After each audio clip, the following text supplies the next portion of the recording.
السلام علیکم۔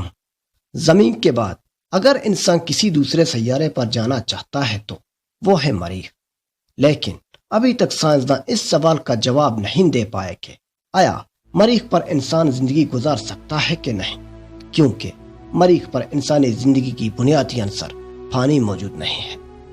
لیکن حال ہی میں سائنسدانوں کو مریخ پر پانی کے شواہد مل گئے ہیں، جو سائنسدانوں کے لیے نہایت ہی خوشی کی بات ہے۔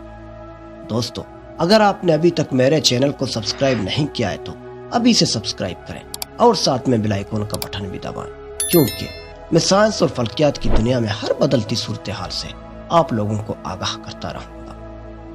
چین کی جانب سے مریخ پر بھیجی گئی روبوٹک گاڑی نے ایک بڑے زیرین حصے میں ایسی معدنیات دریافت کی ہیں جن میں پانی کی موجودگی کا پتہ چلا ہے۔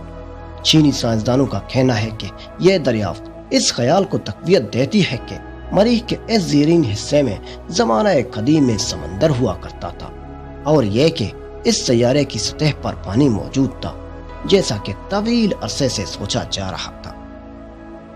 چینی روبوٹک گاڑی نے زمینی مرکز کو جو سائنسی معلومات بھیجی ہیں ان سے پتہ چلتا ہے کہ روبوٹک گاڑی کی خودکار لیبارٹری میں معدنیات کے جن نمونوں کا تجزیہ کیا گیا تھا وہ لگ بھگ 70 کروڑ سال قدیم ہے، جن میں پانی کی موجودگی کی نشاندہی ہوتی ہے۔ چین کے سائنسدان یورونگ نے یہ تفصیلات ایک سائنسی جریدے سائنس ایڈوانسز میں شائع ہونے والی اپنی تحقیق میں بتائی ہے۔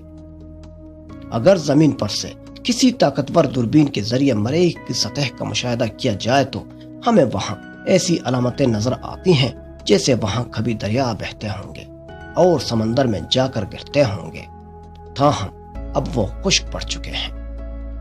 لیکن کچھ سائنسدانوں کا خیال ہے کہ مریخ میں زیر زمین اب بھی پانی کی کچھ مقدار موجود ہو سکتی ہے۔ سائنسدانوں کا کہنا ہے کہ مریخ پر کی جانے والی سائنسی تحقیقات سے ظاہر ہوتا ہے کہ لگ بھگ 3 ارب سال پہلے تک اس سیارے کی سطح پر پانی موجود تھا۔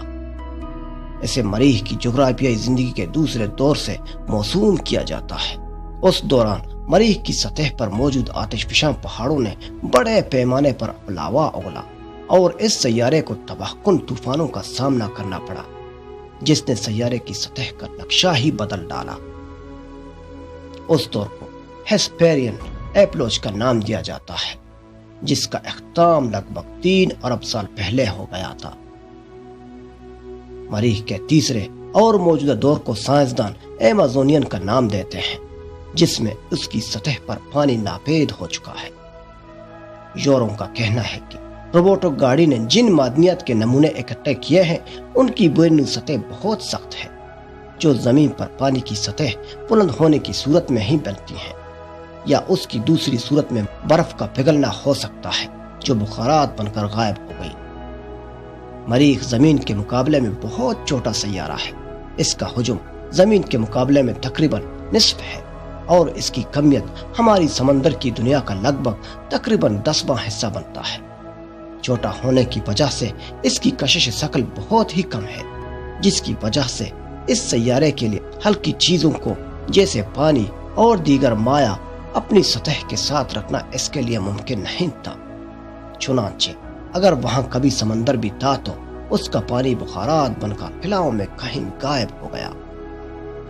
سائنسدانوں کا خیال ہے کہ چٹانوں کے نیچے پانی کی موجودگی ممکن ہو سکتی ہے۔ چین نے اپنے راکٹ کے ذریعے بھیجے جانے والے روبوٹک گاڑی گزشتہ سال مئی میں مریخ پر اتاری تھی۔ اسے مریخ کے جس حصے پر اتارا گیا ہے سائنسداں اسے یوٹوپیا آف پیلنٹیا کا نام دیتے ہیں۔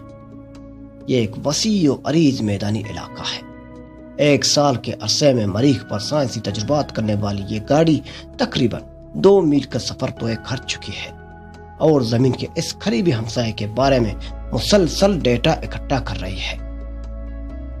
حالیہ برسوں میں یورپ کے خلائی ادارے کی جانب سے مریخ کے مدار میں چکر لگانے والے ایک راکٹ کے ذریعے اکٹھی کی جانے والی معلومات سے یہ ظاہر ہوا تھا کہ سیارے کے جنوبی قطب برفانی حصے کے نیچے پانی موجود ہے۔ سائنسدانوں کا کہنا ہے کہ مریخ پر موجود تمام تر پانی اس قطبی حصے کی برفانی تہ کے نیچے بند ہے، اور اس سیارے کی فضا انتہائی مہین ہے، جس میں پانی کی موجودگی کی علامتیں انتہائی معمولی ہیں، سطح کی نیچے پانی کی تلاش سائنسدانوں کے لیے بڑی اہمیت رکھتی ہیں، کیونکہ پانی کی دریافت پر ہی انسان دوسرے سیاروں پر جانے کا انحصار کرتی ہے۔ اگر مریخ پر پانی نہ مل سکا تو وہاں مستقبل میں انسانی بستیاں آباد کرنے کا خوشکن تصور شرمندہ تعبیر نہیں ہو سکے گا۔ اگر آپ کو مریخ پر جانے کا شوق ہے تو پلیز مجھے کمنٹس کر کے بتائیے گا۔ تو دوستو، اسی کے ساتھ مجھے اجازت دیجیے گا۔ اللہ حافظ۔